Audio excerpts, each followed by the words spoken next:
मुनि बसहि प्रयागा भरद्वाज मुनि बसहि प्रयागा भरद्वाज मुनि बसहि प्रयागा भरद्वाज मुनि बसहि प्रयागा तिनहि राम पद अति अनुरागा तिनहि राम पद अति अनुरागा आपस समदम दया निधाना आपन सम दया निधाना परमारत पथ परम सुजाना परमारत पथ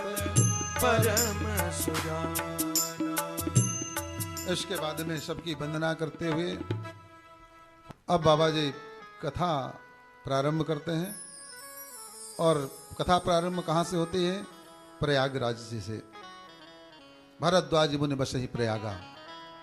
इनके व्यक्तित्व का सुंदर चित्रण करते हैं कि तापस सम दम दया निधाना। ये तपस्वी भी हैं और साधक भी हैं, ज्ञानी भी हैं और दया के निधान भी हैं। ऐसा बैलेंस बना करके समाज में चलना पड़ता है महाराज, संसार में, तब व्यक्ति चल पाता है। समत्व योगम उच्यते। भगवान ने भी यही कहा, समत्व का योग ही श्रेष्ठ है। कभी कभी क्या होता है, व्यक्ति एक तरफा चलने लग जाता है। चलेगा तो संसार ही संसार की तरफ भगने लगेगा। अरे कुछ नहीं है भैया, रुपया पैसा रुपया पैसा रुपया पैसा कमाओ, पैसे से सब खरीदा जा सकता है। उसके बुद्धि भ्रष्ट हो जाते हैं। फिर पैसे के पीछे भागेगा तो ऐसा भागेगा कि दिन रात पैसा। और कहीं अगर मान लो कोई जो है बैराग आया तो भागेगा तो घर द्वार छोड़ करके भगवान की तरफ भागेगा। ऐसा नहीं, जो है समत्व योग, समत्व बना करके चलना चाहिए। जैसे पक्षी होता है ना, दोनों पंखों से जब बढ़िया उड़ता है तब जो है ऊंचे आकाश में उड़ता है।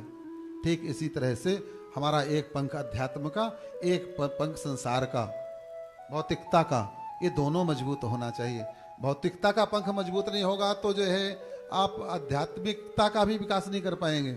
क्योंकि धर्म के लिए धन भी बहुत आवश्यक है। और गृहस्थ के लिए तो कहा गया है कि वो ज्यादा से ज्यादा धन कमाए। धन कमाए तो केवल अपने पेट भरने के लिए नहीं, गाड़ी और बंगले बनाने के लिए नहीं। वो धन तो कमाए मगर दशांश वह धर्म में लगाए तो उसका धन कमाना पुण्य का कार्य माना जाएगा, वह उसकी पूजा मानी जाएगी। मगर अगर पूरा खा जाता है तब तो फिर मोघम पार सजीवती। भगवान ने कहा है वो पापी बेकार ही जीवित है, वह पाप कर्मा है, वो नरक में जाएगा, मर जाना उसका ठीक है। जो व्यक्ति पैसा तो कमाता है मगर दशांश वह यज्ञ यज्ञादि में नहीं लगाता है तो उसका जीना बेकार है। वह पाप इकट्ठा कर रहा है, पाप कर्म इकट्ठा कर रहा है। लोग कहते देते हैं कि महाराज गृहस्थ धर्म से बड़ा धर्म कोई नहीं है, गृहस्थ धर्म बढ़िया है, मौज करो। मगर गृहस्थ धर्म का पालन करना भी आना चाहिए। गृहस्थ धर्म के नियम है कि कैसे जो है गृहस्थ धर्म में रहना है। गृहस्थ धर्म से ही सारे दूसरे धर्म चलते हैं, दूसरे आश्रम चलते हैं। ब्रह्मचर्य जो है ब्रह्मचारियों के लिए, वानप्रस्थियों के लिए, सन्यासियों के लिए कहाँ से आता है खाने पीने की व्यवस्था? गृहस्थों के द्वारा ही आती है ना। बड़े बड़े आज बाबा लोगों के, साधु महात्माओं के आश्रम में कहाँ से आ रहा है पैसा? गृहस्थों से ही आ रहा है। तो गृहस्थ जो है धन्यवाद का पात्र है, जो जागा हुआ है और कमाता है और दशांश वह धर्म में लगाता है। मगर जब व्यक्ति की कामनाएं ज्यादा बढ़ जाती हैं और कमाई जब कम करता है तो क्या करता है, जितनी कमाई नहीं उससे ज्यादा वह कर्ज ले लेता है। आज 4 चरवाक केस से ज्यादा हो गए है कि मौज से जियो, ऋणम कृत्वा घतम पीवेत, है ना, कर्ज लेकर के ये मौज करो। ऐसा नहीं होना चाहिए। गृहस्थ को चाहिए कि खूब जो है धन कमाए मगर धर्म में भी लगाए, तभी उसका जीवन सुंदर बनेगा। धन और जो है धर्म का जब बैलेंस बनेगा तो बढ़िया ऊंचे आसमान पर आप दिखाई देंगे। आज ऐसे बहुत ग्रस्त हम आपको बता दें जिनकी पूजा साधुओं से भी ज्यादा होती है, त्यागियों से भी ज्यादा होती है, महात्माओं से भी ज्यादा होती है। क्यों होती है? गृहस्थ हैं, परिवार वाले हैं, बीवी बच्चे वाले हैं, फिर भी उनकी पूजा संत महात्माओं से भी ज्यादा होती है, विरक्तों से भी ज्यादा होती है, क्योंकि वो बैलेंस बना करके चले हैं। वो जो है गृहस्थ के मर्म को समझे, गृहस्थ के धर्म को समझा है और वैसा अपना जीवन बनाया है, इसलिए वो जो है पूजे जा रहे हैं।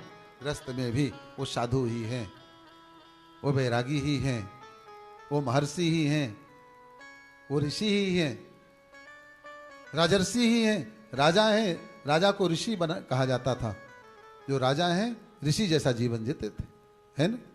तो महाराज इस तरह से आज भारद्वाज ऋषि के आश्रम से राम कथा जो है आगे बढ़ती है और कथा प्रारंभ होती है। तो बताते हैं कि एक बार की बात है, सारे ऋषि महात्मा जो है एक बार वहाँ पहुँचते हैं प्रयाग में, शुभ अवसर पर माघ के महीने में बढ़िया स्नान करते हैं, वहाँ सत्संग करते हैं। इसके बाद सब जब महात्मा लोग भरद्वाज ऋषि के आश्रम से चलने लग जाते हैं, सभी महात्मा तो निकल जाते हैं, मगर याज्ञवल्क्य जी को भरद्वाज ऋषि पैर पकड़ करके रोक लेते हैं और कहते हैं, प्रभु ये मेरे अंदर एक संशय है, उस संशय का निवारण आप कर सकते हैं, क्योंकि आप ज्ञानी हैं, आप संत हैं, आप महात्मा हैं, परम ज्ञानी हैं आप, और मेरा संशय कुछ ऐसा है कि आपका उसका निवारण आप ही कर सकते हैं। याज्ञवल्क्य जी ने कहा, बोले बताइए महाराज क्या आपके अंदर संशय है?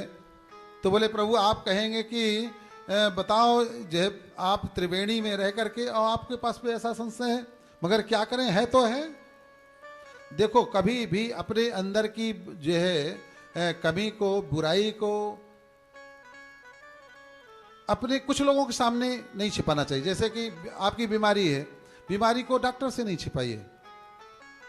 आपके अंदर कोई ऐसी जो है चरित्रात्मक कमजोरी है, स्वभाव की कमजोरी है, गुरु से मत छिपाइए।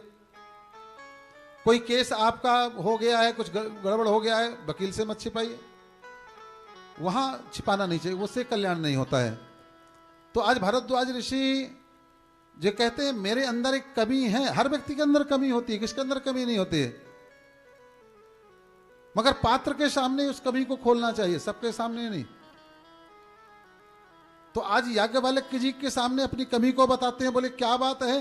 तो कहते हैं एक नाथ एक संग सौ बड़ मोरे, नाथ एक संग सौ बड़ मोरे, करगत वेद तत्व सब तोरे, करगत वेद सब तोरे, कहत सुमोहिला गत भयला जा, कहत सुमोहिला गत भयला जा, जो न कहूँ बड़ होइया काजा, जो न कहूँ बड़ होइया काजा, हम कवन प्रभु पूछूं तोई, हम कवन प्रभु पूछऊं तोहि, कहिए बुझाए कृपा निधि मोहि, कहिए बुझाए कृपा निधि मोहि। बोले प्रभु ये राम नाम में बड़ा संशय है।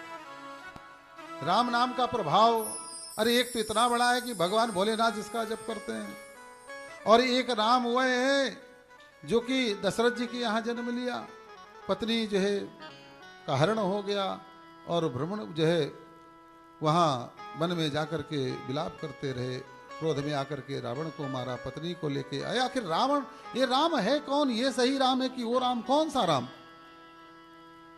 याज्ञवल्क्य जी महाराज मुस्कुराने लगे, बोले महाराज आप जानते क्या नहीं है, मगर शायद आप सीधे सीधे कहिए ना कि राम कथा सुनाइए, राम कथा सुनना चाहते हैं, हमें ऐसा लगता है। बड़ा आनंदित हो गए।